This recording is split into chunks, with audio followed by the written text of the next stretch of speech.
Salaar movie tickets Kukatpally housing board Vishwanath థియేటర్లో ఇస్తున్నారన్న సమాచారం సోషల్ మీడియాలో పెట్టడంతో ప్రభాస్ అభిమానులు భారీ సంఖ్యలో థియేటర్ వద్దకు చేరుకోవడంతో కొద్దిసేపు ఉద్రిక్తత నెలకొంది. పోలీసులు రంగప్రవేశంతో నచ్చ చెప్పిన అభిమానులు వినకపోవడంతో పోలీసులు లాఠీలకు పనిచెప్పారు.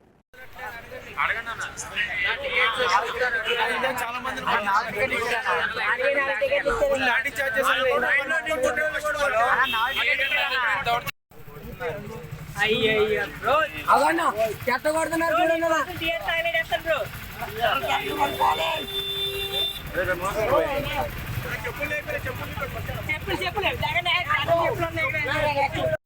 గడిచే జరిగిందా? 5:30 అని చెప్పారు. 5:30 వచ్చారు. 4 వస్తున్నా 4:30 నుంచి వాళ్ళు ఏం చెప్పారు 6కి ఇస్తామని చెప్పారు. 6 తర్వాత కూడా చెప్పారు మళ్ళీ 8కి ఇస్తామని చెప్పారు. ఇప్పుడు మళ్ళీ మార్నింగ్ 5 అని చెప్తున్నారు. ఇప్పుడు 15 టికెట్లు అమ్మారు. ఇప్పుడు టికెట్లు లేవు ఏం లేవని బయటికి పంపించారు. గడిచే జరిగిందా? జరిగింది. కొట్టారా పోలీసు? కొట్టారు కదన్నా. ఈ చెప్పులు ఇంతకంటే డబ్బులు వచ్చారు ఇందాక.